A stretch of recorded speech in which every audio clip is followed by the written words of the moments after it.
Toujours dans votre chaîne, donc voilà, je suis avec le directeur du groupe F Victime. Lui, il s'appelle Eddy Badiata, Koulou Media. Koulou Media Yamboka, bonjour, et premièrement Eddy Badiata, et puis soyez le bienvenu. Na Fario, des gens me sentent pas quoi dans Futuka. Mais tu peux sur mon caca. Merci, merci parce que nous avons la commission. Au commission, donc voilà. Sinon, voyage l'équipe bien. Voyage l'équipe très bien. Et puis, directeur, souvent, bon, mais ça, on a en avance, comme sur 1 mois ou 2 mois. Mais vous voyez, presque juste, je ne sais pas. Et ça, pourquoi stratégie nini? Juste parce que vous voyez que Aigle a tourné film. Ok. Voilà, donc 18 mois tant depuis le 16. Mais il fallait tous élayer ma prise et puis, vous voyez. Parce que si on a un problème, tu as un problème. Il y a 2 mois avant. Oui, oui, on a tourné parce qu'il y a des gens qui ont en avance. Vous avez pour un programme, il y a le président Yemoro. Oui. Mais sinon, c'est séance répétitive. Ah oui, allez. Et puis, équipe, vous voyez combien? Oui, tu as dit qu'on a. Et puis, tu as continué.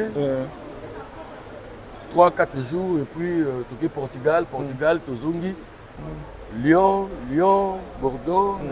Puis Italie, tourner Zébélé. Mais directeur, pourquoi Boyer donc tous des groupes différents, ils ont une stratégie, ils ont une équipe d'avance et puis pour les Moussouba. Mais tu as l'avion, on va sur 4 avions. C'est qu'on a Air France. C'est 4 avions. 4 avions. Ils ont aussi des avions. Voilà. Donc ils ont acquis juste pour la place. Ouais, pour la place. Et puis les lots ont découvert que Qatar Airways est comment qui tapait dans Kinshasa. Moi aussi on a appris ça aujourd'hui, ça fait déjà 3. Mais effectivement il y a un groupe exact combien? Tout ça 40 quelques. 40 quelques. Oh vous voyez déjà. 3 il a les sous surprise. On dirait que nous pouvons faire mais directeur stratégie, nous avons pour nous visa, nous avons un groupe sans polémique. Et nous avons un problème. Pourquoi c'est la polémique? Oui, je dis bien sans polémique. Pourquoi c'est la polémique? Aigle sont à visa. Ils allaient parce que. Makamutu. Oh, bassin à Bisso. Tout ça, en gros, tout ça. Bon, le bâtiment, bon, même si on va côté. Tu comprends ça? Déjà, tu as la bangoule. Tu as la bangoule. De 2. Mindere déjà. Bamon Arabi Solet, tu as dans la salle. Tu as déjà dans la salle minée. Dans les dossiers de quota, effectivement, bazo qui ne peut pas concert dans la salle de boyer, dans la salle de concert à solo. Donc, voilà un ordre. Tout ça en ordre de Maramoutou. Et puis, déjà, le confinement, là tu as na Accor Arena. Nombre de personnes qui na bango. Nenge to zonga ki. Na ba mbutu wana, mais batu nyoso bazonga. Au moins que mundele malamoko à mon crédibilité en fait. Et puis pour le stade de Martyr, c'est confirmé tous les doubles dates. Les 10 dans les 11. Les 10 dans les 11 août. La Kinshasa, stade de Martyr. Boya, donc beaucoup se paye à niveau et à Kosakalate. Ah oui, voilà, bah mourir à la bonne musique, bah tu vas l'ingaka F Victime, bah l'ingaka Fali pour pas. Ben si bon les 11, les 10 dans les 11, le stade de Martyr, double stade de Martyr, et puis stade de France aussi, ça confirmé. 2025. Ah bon? Confirmé. Il y a un état sous la carrière, Tony, bah doit autant, bah date on dirait bowling à beaucoup coincé, bah on dirait bowling à beaucoup pénalisé. Donc comme ça rivalité. C'est quoi tout dans la ligne? Oui. Beaucoup coincé Moutou, beaucoup coincé Batou, ceux qui voyez comme il peut être sa concert. On va notre tchada date boye pas to concert Moutou. Mais biso to fa na mundele. Babengi. Manager basololi. Contrat et signamé. Bazu paquet na bino, ba pesi. Ba poni date na bango. Biso ce que to sa mundele chabiso date boye. Mundele mtope sa programme. Donc bino bona choix tes sur date se présenter bobeti. Mais sinon pour natika yo taka outi no voyage comment dirais-je par rapport à la menace, c'est comme si on a un peu combattu. Au gérant, on a un sur ben site, pic, et dit bah dire ça libre que gérer artiste monnaie, tous aux directeurs dans le groupe monnaie le roi F Victime, ils ont pas cité mais yo au gérant on a sur la taille comme ça il directeur musicien boye nakotanga kombo te babiloko wana ekoya te comprendre omonaka ye moko leader président Fally ndenge azoka bataki asala mabe asala malamu kutu mabe kutu ezalaka te asala malamu oyo kaka bataki bongo siko ngai siko directe na ye donc maman ce côté kuda bomoni yo simba te bana lu côté baya non pas directeur na baya côté yo bakuta blendé to besala nango parce qu'il faut signaler aux hommes mariés il y a Serre Nabiso Nana Boduga na kati ya Palin Blo Abongo et à Gérango nini quand même mais si quoi au moins en tant que yeba ko ba no finga tongo midi pourquoi parce que yemo za munoko ya ko sakana te ya blague te za munoko gloire yo langa yebi gloire yo langa gloire yebi mana bien azaka munoko ya ko sakana te mais ako ya ko répondre ba tout oyo ba finga kai oui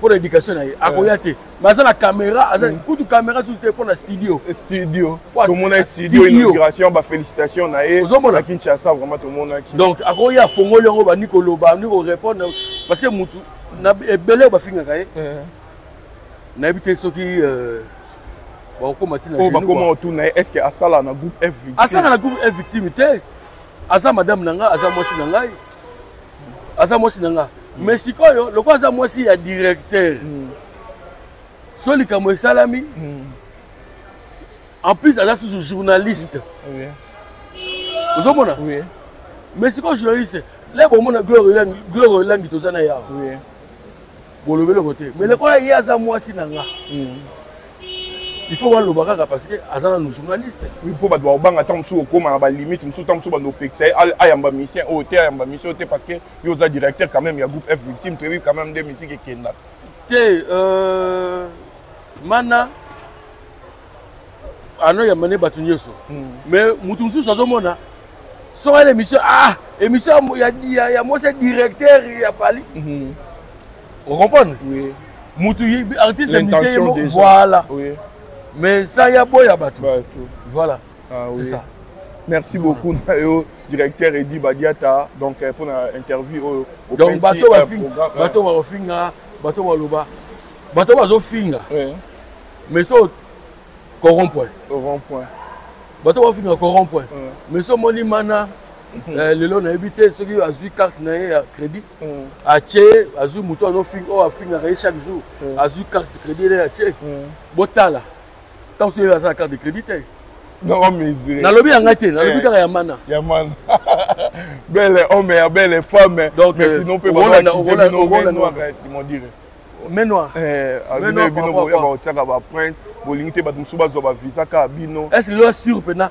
donc Fally na zaona avandi ne pena boye avandi mutuma zo ko kota l'ambassade aola la pongité ndeni bon tu peux se visa te pour Fally zanani l'ambassade aza mutuka normal aza artiste musicien mais akopeki ça maison Schengen mobimba bo pesa muto visa te est-ce que batu to maison Schengen bango nyonso na kata maison Schengen bango nyonso bazara pour Fally bango nyonso balingaka Fally vous comprenez donc les amours merci beaucoup na Talibiso totalement papa paradis totalement c'est et je déranger dans mon pays noté en fait ouais mais en tout cas faut féliciter papa Edi Badiata na sens nini et puis Fally pour avant la succès ma casse de l'homme dans la likolo ma casse mingi alors il a filmé alors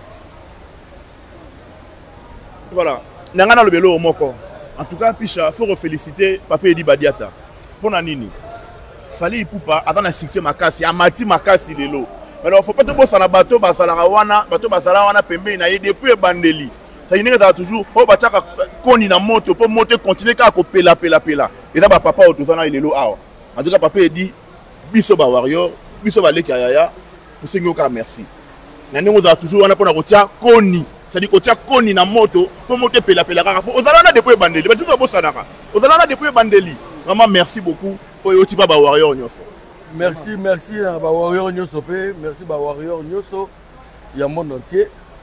Toza, Tokomi, Toye, Togout na Portugal, Lyon, Bordeaux, Italie. Ouais. Le deuxième